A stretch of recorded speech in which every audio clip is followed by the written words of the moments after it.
Starloop is described as a significant venue where many notable musicians have performed, including the influential Yoran de Winter.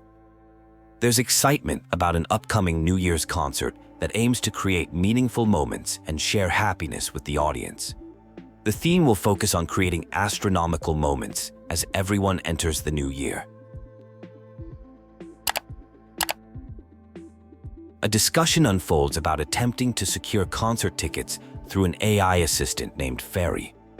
There's playful banter about workplace hierarchy, with Fairy being designated as the supreme assistant, followed by Eos, Bell, and others in descending order.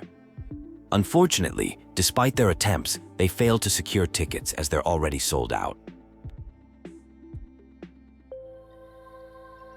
An unexpected encounter reveals a secret identity involving a bangbu, leading to a surprised reaction from Astra.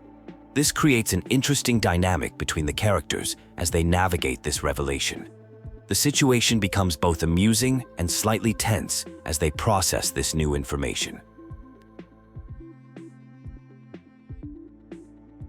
The focus shifts to a treasure hunt for a legendary record, Yoran de Winter's final performance.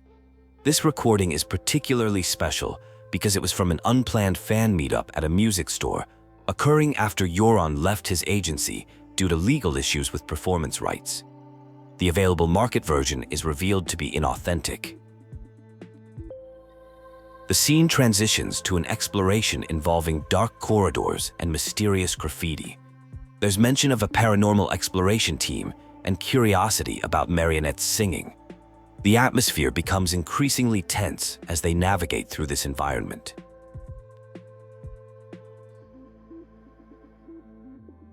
Success is achieved in finding something important, followed by a brief interaction with Miss Yao. There's mention of an upcoming New Year's concert and an exchange of autographs, maintaining the musical theme throughout the narrative. A conversation develops about safety concerns and trust in proxies. The discovery of Yoran's legacy work, the secret record from the music store fan meetup, is revealed. This leads to a discussion about the proper channels for communication and security measures. The dialogue takes an interesting turn with revelations about a professional spy background, sparking excitement and creative inspiration for potential song material. There is mention of a production deadline and the bold move of purchasing Starloop for the New Year's concert.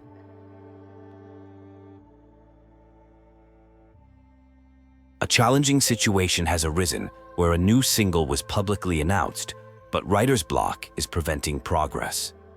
Despite having multiple backup deadlines prepared, there is pressure to complete it immediately. Without a piano available, assistance with humming along to musical cues is requested. The situation becomes tense as cars are spotted following them. To escape the unwanted pursuit, they decide to use a nearby companion hollow for cover. A meeting has been pre-arranged with someone in that area. A confrontation occurs with Astrigo, who claims to be an enemy. The intel proves accurate regarding fighting capabilities, leading to an intense clash. The conflict escalates into a battle involving sound and media. A reunion takes place between old acquaintances. A request is made to restore data from a wiped communicator. The device has sophisticated security that fries its motherboard after too many access attempts. A fragment of encrypted communication is recovered, mentioning something about odium and separation. Investigation reveals the earlier attackers were connected to Fugi, targeting Yoran de Winter's record. The situation is complicated by constant surveillance from various parties, including fans, reporters, and potential threats. There are concerns about corporate influence and reputation management.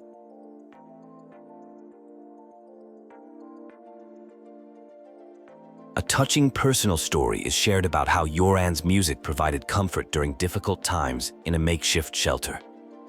The power of music to connect hearts and help people face the future is emphasized.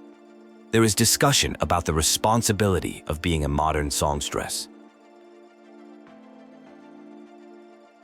VIP concert invitations are distributed, creating excitement. However, the mood shifts when online criticism and negative comments about Astra surface. Discussions ensue about how to handle online trolls and maintain ethical responses to hatred. A meeting occurs at Starloop Tower where identities are revealed through logical deduction. Technical capabilities regarding holo communication are discussed, along with the importance of maintaining proper disguises and working together to support Astra's position.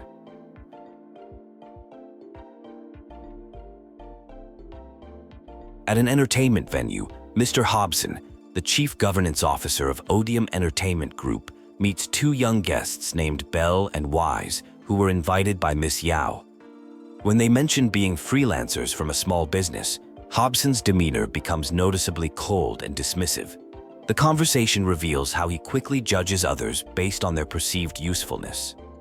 A music director is frustrated with Astra for missing multiple deadlines for her final song submission. Despite the pressure, Astra maintains a carefree attitude, saying she'll wait for inspiration to strike.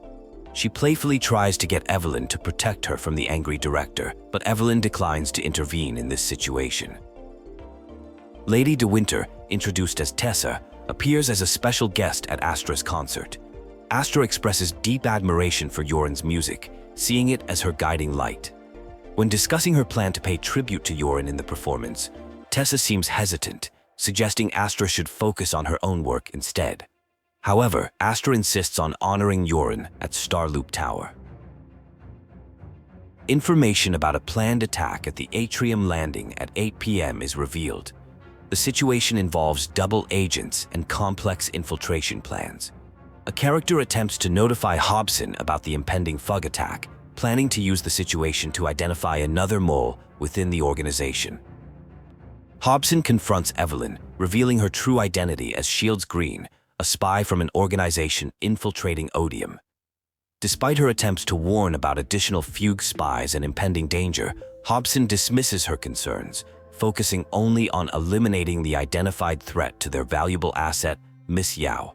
The situation escalates into chaos as Fugue forces arrive and conflict breaks out. Communications are cut off, leaving the control room potentially compromised. Evelyn, feeling guilty about her deception, seeks help from Phaethon to protect Astra and regain control of the situation. Evelyn confesses her betrayal and expresses deep remorse for her actions against Astra. The focus shifts to taking over the central control room, which manages crucial aspects of Starloop, including navigation, balance, and stability, while Astra powers the harmonic core from the stage. This control is vital for exposing Fugue's movements and maintaining the facility's operations. A tense situation unfolds as the control room becomes compromised, likened to a spaceship losing its bridge.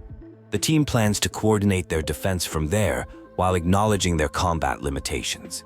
Someone named Eos is expected to be the key player in saving the day. Upon discovering unconscious people in the control room, the team finds a mysterious countdown timer that raises concerns about potential explosives. Communications with Astra get cut off, indicating a coordinated attack by multiple saboteurs. Eve is directed to find Astra, while others investigate the countdown. The situation worsens with communication malfunctions affecting multiple areas. A performer deals with wardrobe challenges, having fortunately hidden a backup outfit on stage. Unexpectedly, bullet sounds are heard that weren't part of the show, and strange individuals rush onto the stage. The performer faces harsh criticism and verbal attacks from hostile individuals, questioning their legitimacy and connection to someone named Yoran. These cruel words cause emotional distress, making them question their dreams and aspirations of reaching lonely hearts. Security measures are breached by people from Hue, suggesting a larger plan beyond mere disruption. Despite recommendations to cancel the show, the performer remains committed to their audience. Meanwhile, the team discovers the timer is connected to explosives targeting Starloop Tower's thrusters. Lady Winter reveals herself as Yoran's widow, seeking vengeance against those she believes responsible for his death. She blames various parties, including Odium and Fugi, for driving Yoran to suicide through contract disputes and pushing him away from his beloved music.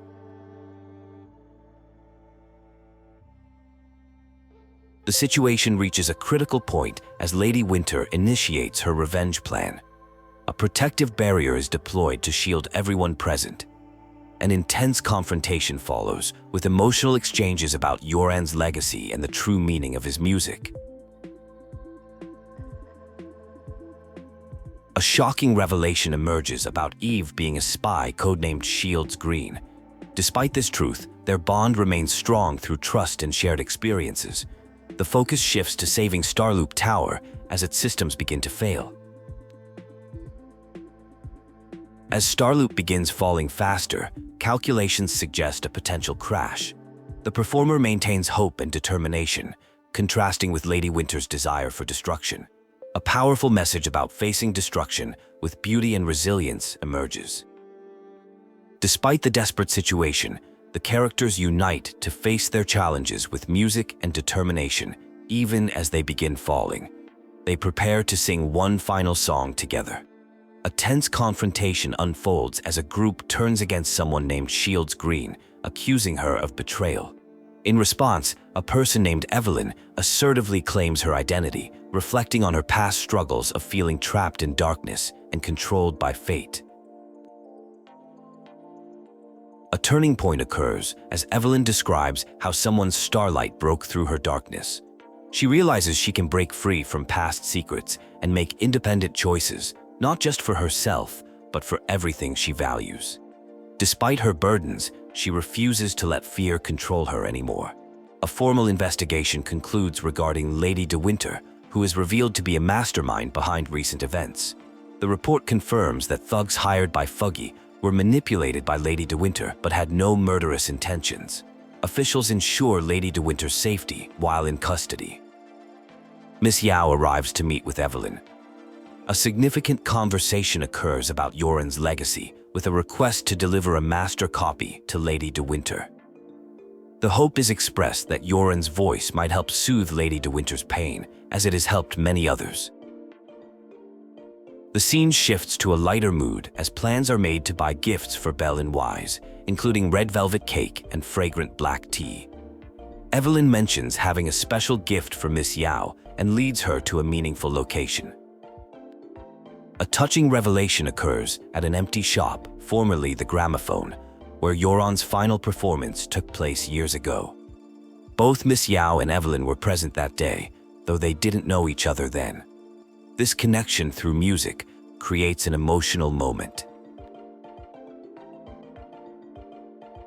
The story transitions to a meeting with proxies where they encounter Miss Fairy, described as the strongest AI and top holo navigator in New Eridu.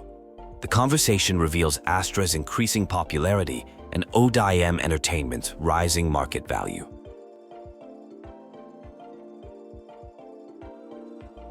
The group discusses financial matters, with someone needing to save money to break a contract. Despite challenges, they maintain a positive attitude and make plans to celebrate at a restaurant. However, the outing is interrupted by fans recognizing Astra, leading to a hasty exit.